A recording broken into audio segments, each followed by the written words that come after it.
política e tudo na vida a gente tem que fazer com esperança.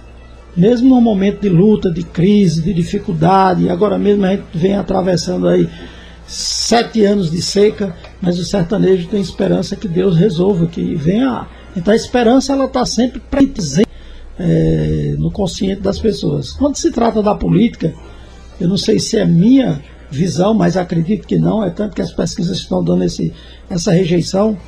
O povo brasileiro está sem esperança.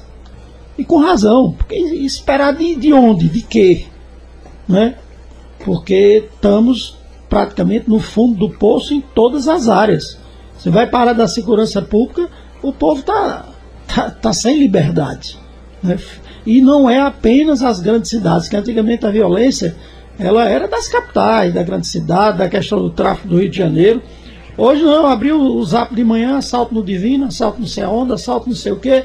E é essa confusão. A gente vai para a saúde, agora há pouco eu discuti lá no hospital regional, e o colega dizia, estão aprovando no Senado, né, praticamente o fim do PSF. Estão abrindo a participação apenas com atendimento, sem mais aquela linha do programa. Quando a gente vai para a educação também está sendo desmontada. Então, um país que estava começando a descobrir as políticas de desenvolvimento, o que é que acontece? Há um retrocesso violento. E o pior é exatamente o retrocesso da ética, da moral, do respeito. Você acabou de falar aí, estava aí o senador Fernando Bezerra Coelho falando, reforma política. Que reforma política? Fizeram reforma política, era um ajeitado lá, imoral, que é isso que o Congresso sabe fazer. Mas infelizmente a gente tem que dizer. Essa semana uma pessoa, Maurício, vai dizer, eu tenho certeza que 90% dos que estão no Congresso não vão ser reeleitos. Eu dizia, eu queria ter essa sua esperança. Porque na minha visão, vão ser reeleitos quase todos. É o contrário. Porque é a prática que está inserido, é a prática da troca do favor, é a prática da troca do benefício.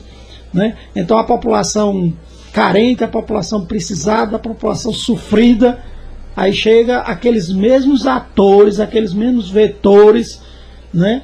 Com aqueles mesmos sistemas. Então não muda o sistema eleitoral, não tem esperança.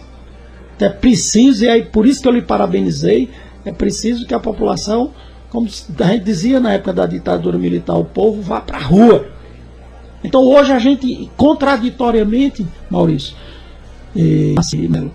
a gente tem rede social, que é uma abrangência enorme, mas na rede social está servindo mais para agredir lado E, lado A, lado B, quem pensa de um jeito ou quem pensa do outro, do que para aprofundar uma saída ética, honesta para esse país. Então eu vejo isso com muita preocupação. Eu acho que o povo brasileiro está vivendo um dos piores momentos, que é o momento da desesperança. Nem da ditadura militar, quando a gente vivia toda a repressão, era pessoas sendo assassinadas, pessoas presas, os estudantes, mas existia uma esperança na redemocratização. E o que é que isso tem levado? Hoje a gente já vê grande parte da população, de uma forma, ao meu ver, equivocada, pedindo a volta da ditadura militar. Quando você pede a volta da ditadura militar, você está renunciando, eu acho que a principal palavra, que é liberdade. Quanta gente lutou por liberdade? Quantos e quantos brasileiros não pagaram com a vida para que esse país tivesse liberdade? E a questão do doutor Marcondes, a questão da reforma política, o que nós brasileiros podemos esperar dessa reforma, na opinião do senhor? Infelizmente nada. Infelizmente nada. O feito mudou. Não mudou. O país é um país que tem partido feito quem cria galinha de todo tipo, né? De todo jeito. A gente viu, por exemplo, no Congresso, o pedido para se investigar as denúncias pelo Supremo para investigar o presidente. Os deputados foram comprados, né? Negociaram. Agora tem outra, vai passar pela mesma negociação. Então tudo ali é do toma lá da cá. E a população fica de braço cruzado assistindo o quê? sem credibilidade, sem a população não acredita mais em nada, a população perdeu a esperança, que é a principal coisa. Então a reforma política mexer em quê? Não, fizeram um remendo para criar um fundo, né, para ajudar mais o gasto de campanha. Campanha política era para ser sem gasto. Era para as pessoas, e aí a rede social está aí, as pessoas apresentarem as suas plataformas e o povo livremente escolher. Não, pelo contrário, campanhas políticas são coisas milionárias, né?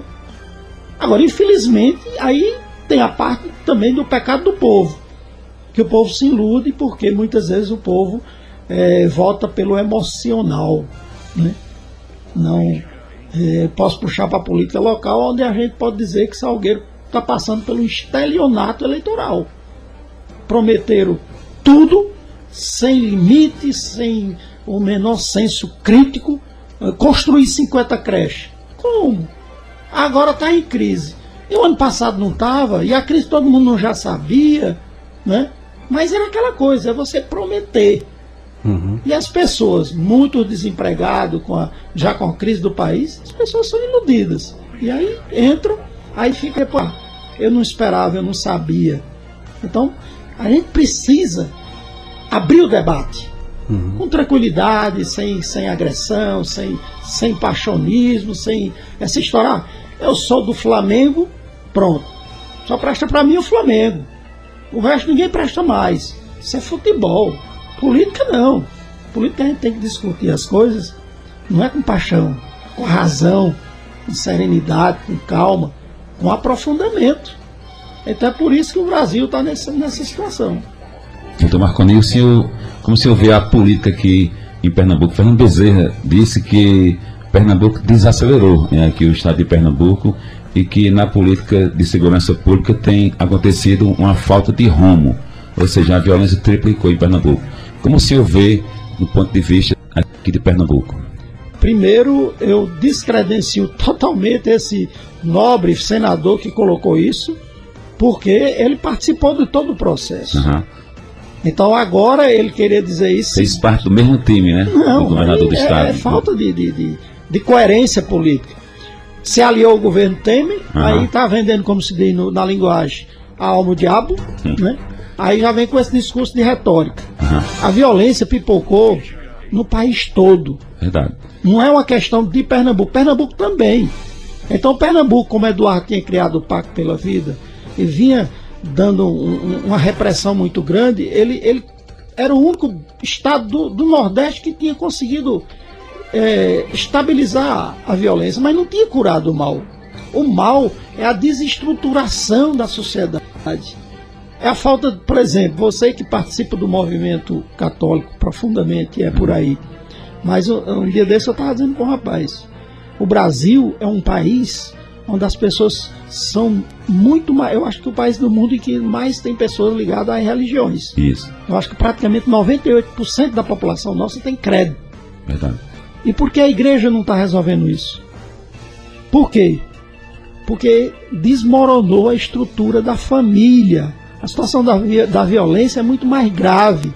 Então, qual é a política de governo que dá um freio nisso? Era uma política de educação massiva, onde todos os jovens estivessem na escola de qualidade, né? Isso acontece no Brasil? Não. Os jovens estão aonde, Maurício? Parte grande deles, e esses que estão envolvidos na violência, estão na droga. Então falhou o quê? A estrutura do Estado para a educação, a educação que desse resposta. E isso não é a fala do Dr. Marconi, isso é a fala de países que saíram do zero, tipo a Coreia, o Japão, e hoje são potências mundiais, através da educação. O Brasil não, você vê os escândalos, centos bilhões para não sei para onde, centos bilhões, não sei, 51 milhões no apartamento de não sei de quem, não sei de quem. Então, dinheiro na cueca, hein? Dinheiro na cueca e tal, então dinheiro teve. Menos para as políticas transformadoras da sociedade. Então essa que é a verdade. Agora, doutor, em relação agora, vou falar agora do ex-presidente Lula, né? Em meio aos escândalos, como a gente está debatendo aqui, está conversando, envolvendo o ex-presidente Lula. ano que vem, ano de política. O senhor acha que Lula será candidato para as eleições do próximo ano? Eu até complementar a pergunta de Marcelo, que José Múcio diz assim: eu gostaria que Lula não fosse impedido de ser candidato. José Múcio disse que ele gostaria que Lula fosse candidato, que ele não gostaria que ele fosse impedido de ser candidato. Aproveitando essas duas perguntas. Vem liderando as pesquisas, né? Olha, veja bem, o que está montado no país é uma estrutura de cabo a rabo, como se diz. É no aparelho judicial, é no legislativo. Houveram e tem muitos erros, inclusive do governo de Lula, isso aí não adianta discutir. Então, eu acho que eles não vão deixar, em hipótese nenhuma, ser Lula candidato. Certo? Agora, se por acaso ele não encontrar a brecha jurídica para que Lula seja candidato, aí ele vem, e ele vem muito forte. Por que ele vem forte? Primeiro, pela desesperança. Quando você vê quem é o segundo nome que está no cenário nacional, Bolsonaro. O que Bolsonaro apresenta? Apresenta só cenário de radicalidade. Ele não tem proposta, ele tem vamos distribuir arma com todo mundo. Isso é saída para a violência? Não é. Você vê que armamento na mão da população civil, até em país que tem nível equilibrado, traz problema. Enquanto mais você pegar uma sociedade desequilibrada e você criar na cabeça das pessoas de que eu com a arma eu posso me defender. Eu posso até ter a arma, agora quem tem que me defender é o Estado. A política de Estado, a política de segurança é quem tem que garantir o cidadão, e não o cidadão tem que estar trocando tiro com bandido. Então o cara vazio, sem proposta, só com radicalismo, e hoje desponta já em segundo lugar. Então por quê? Falta de perspectiva, falta de cenário. Muitos estão dizendo que vão votar de novo com Lula, porque Lula, para o Nordeste, foi um excelente presidente, em que pese todas essas questões aí do PT. Mas Lula fez um grande governo para o Nordeste. E como você não vê outro cenário, então você não vê outro cenário, você diz, não, independente disso ou daquilo, eu voto com Lula. Né? Mas é falta de opção política para o Brasil. Nós estamos... Agora, também não adianta opção política num cenário desse que está montado. Vamos dizer, a Lula, presidente do bem, quem é que vai ser o Congresso? As mesmas almas que estão aí. Aí qual vai ser a saída para Lula?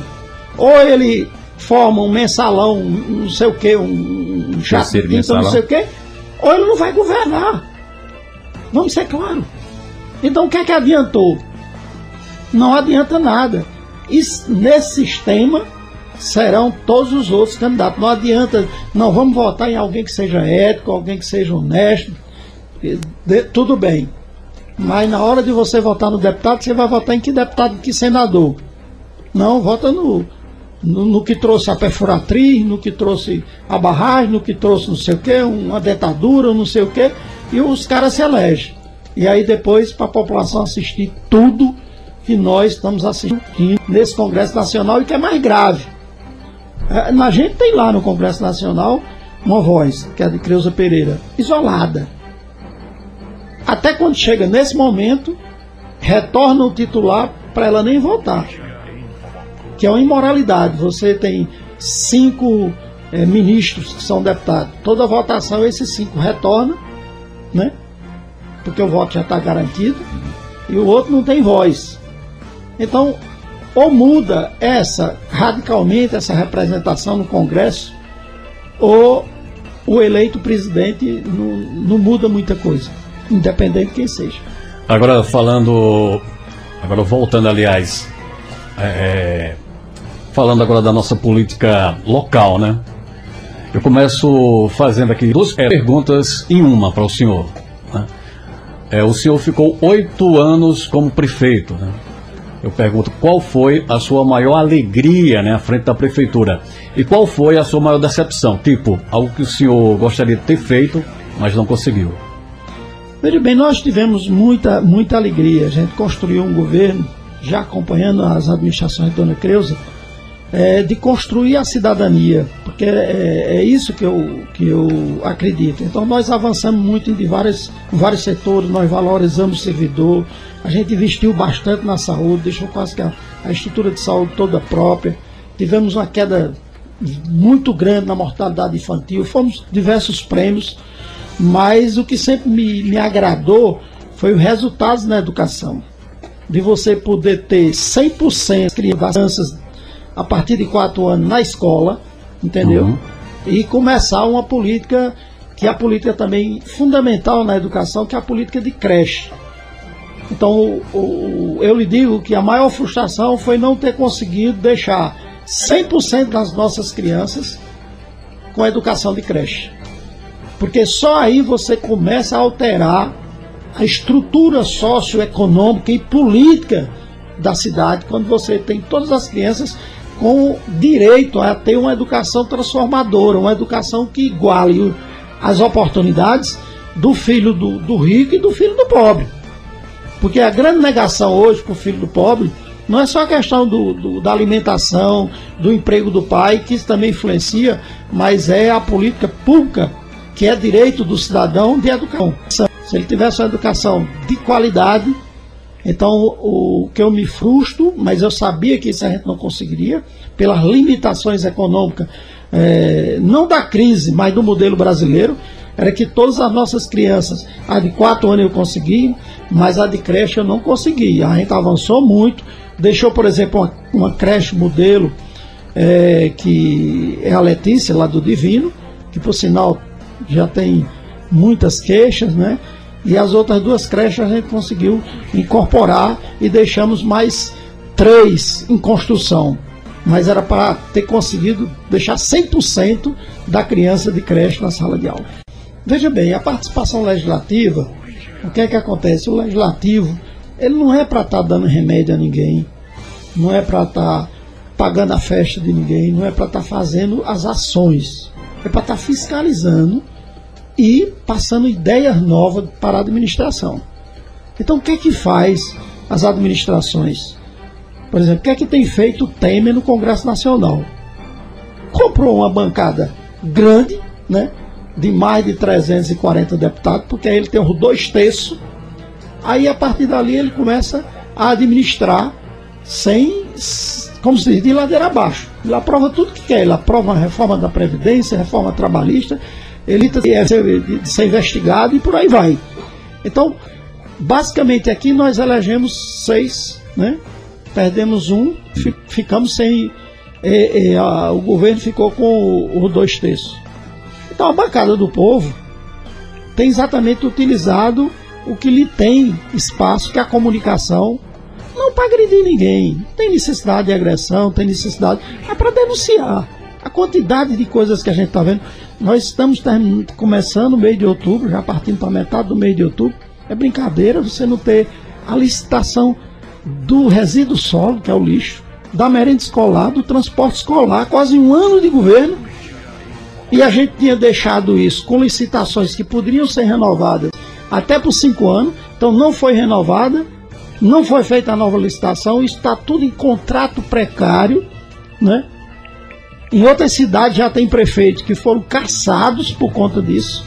Enfim, não sei por que Salgueiro ainda está nesse ponto. E aí, o custo, se tivesse pelo menos o custo sendo mais barato do que na nossa gestão, a gente poderia, não, é economia. Mas o custo está quase que o dobro. Então você duplica os gastos sem licitação, com empresas estrangeiras, e o pior de tudo, e o serviço caiu. Porque também se o serviço tivesse tampa de cruz, se o serviço tivesse bacaninha, né?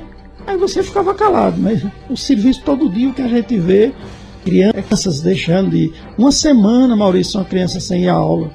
Eu falei na educação que transforma. Como é que é uma educação que uma semana a criança não vai à aula, Marcelo? Porque o transporte só vive quebrado. Existe um negócio desse? Então, na opinião do senhor, os vereadores da oposição, né, porque eles já tiveram aqui no Vereadores em Foco, né, e eles falaram da oposição que antes não tinha oposição, né, que o partido né, que era oposição antes, né, que hoje é a situação, que eles eram, vamos dizer assim, um pouco calado, né? Deixava as coisas... Não era um pouco calado. A administração e hoje era a oposição, diferente. e hoje a oposição, os vereadores no caso estão não exigindo, mas estão cobrando aquilo que a população está também querendo saber, né? Não, veja bem, o que a gente sempre teve foi um governo transparente, onde a gente discutia com a população, as ações já eram discutidas na base com o povo, então tudo era licitado, dentro da legalidade. Então os vereadores da oposição, eles reclamavam às vezes de um problema ou outro que não tinha, mas eles não tinham como reclamar do que estava andando correto.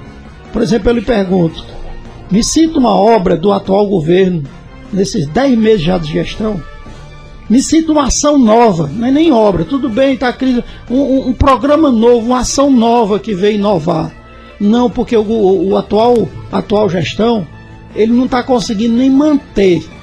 Se você vai, por exemplo, para o lixo, é calamidade. Se você vai para as ruas, estão tudo apagadas. Se você vai para o trânsito, como é que está o trânsito em Salgueiro? Melhorou em quê? Fizeram o que de novo? São quase um ano de gestão. Então, foi um estelionato eleitoral. E aí não me venham colocar a culpa na crise, porque a crise não surgiu em 2017, não. A crise eu já vinha administrando desde 2013, que a gente vinha administrando com crise. Até 2012 foi o período das obras e tudo. A partir de 2012 houve a primeira grande queda. E a partir daí a gente administrou, eu administrei o segundo governo, a segunda gestão totalmente em crise. Mas quando está em crise é que você tem que ter planejamento. E aí eu lhe mostro, se você pegar os relatórios orçamentários da Receita, a receita desse ano não estão menores do que a do ano passado, não. Entendeu? Elas estão dentro da previsão. Então é falta mesmo de capacidade, de compromisso, de gestão, de planejamento, de respeito ao povo do que prometeram. Não é o que eu quero que eles façam, não. Mas eu tenho que cobrar, e eu disse no final da minha gestão que eu não ia ser uma oposição raivosa, mas eu ia estar ao lado do povo, cobrando serenamente o que eles tinham prometido ao povo. 50 creches, já tem quantas? Emprego para todo mundo, como é que está a situação do emprego? Não é? Então por aí você tira o quadro que nós estamos vivendo. Ok, doutor Marcondes, é o seguinte, o senhor conseguiu 2 mandatos, né, como prefeito, no caso, foi eleito e depois reeleito, né, mostrou que a população aprovou, né, mas ao fim desses 2 mandatos, no caso, né, o senhor não conseguiu eleger o seu sucessor, no caso, o Marcelo, né? O que o senhor atribui essa derrota do grupo político na última eleição? Isso aqui logo depois da eleição, quando a gente percorreu em rádio, a gente explicou. O primeiro, a gente tem que admitir que um governo já com 16 anos no poder, ele vai se tornando um pouco do cansaço, porque as pessoas abaixo de 20 anos não conheciam o contraditório. Conhecia só o governo Creuza e o governo Marcondes. Está entendendo?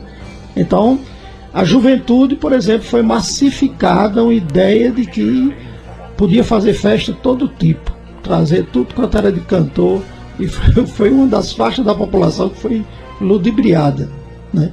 Mas isso também foi onde ela não se conheceu o contraditório, tá entendendo? A outra questão foi que eles não tiveram o menor senso crítico de prometer, chegar na casa do cidadão, porque eu estou desempregado, essa crise, não. Vou empregar você e toda a família, e pode chamar os vizinhos, não sei de onde e tudo, que vai ter emprego para todo mundo. Um desempregado, você prometer emprego, prometer o céu. E aí fizeram uma mídia sem preocupação com o que eles iriam administrar. Não estavam preocupados, não. Né? E aí botaram foi com força. Aí hoje qual é o discurso? Não, porque é a crise. E porque na campanha política ninguém viu crise. Então isso aí foi que levou a população a querer uma renovação, que não há grande problema, e a classe média ninguém é dono de espaço nenhum. A gente não tem que estar se perpetuando no poder. Agora o que a gente quer é que a população também não seja enganada, né? Vá para uma renovação que na prática não era renovação nenhuma, entendeu? Então esse é o raciocínio. E aí eu volto a dizer que o que está acontecendo aqui é um retrato do que está acontecendo no país. Como, por exemplo, o prefeito aqui é do PMDB. Então, quando ele diz que tem força no governo federal, porque o governo Temer é do PMDB, né? Aí, quando não arranja nada, ele diz que é por causa da crise. E aí fica essa contradição. Não, tem que assumir, entendeu? Inclusive, eles têm que assumir a defesa do governo Temer, né? Esse que é o grande nó que eu acho que eu tenho pena de nossa população, porque infelizmente os que mais precisam terminam sendo os que mais estão sendo injustiçados. Bora lá então, vamos ver se a gente consegue falar com o ouvinte aqui. Alô, boa tarde. Boa tarde. Quem fala? Marlene. Marlene, você fala de onde? Eu falo do sítio Riacho do Fogo. Riacho do Fogo. Alguma pergunta para o Dr. Marcondes? Sim, eu quero fazer uma pergunta para o Dr. Marcondes. Primeiramente, eu quero parabenizar ele pelo prefeito que ele foi, pela administração que ele fez, muito correta, muito honesta, e que tem muito trabalho a mostrar. E queria fazer a pergunta que não quer falar hora nenhuma, se ele vai ser candidato novamente em 2020.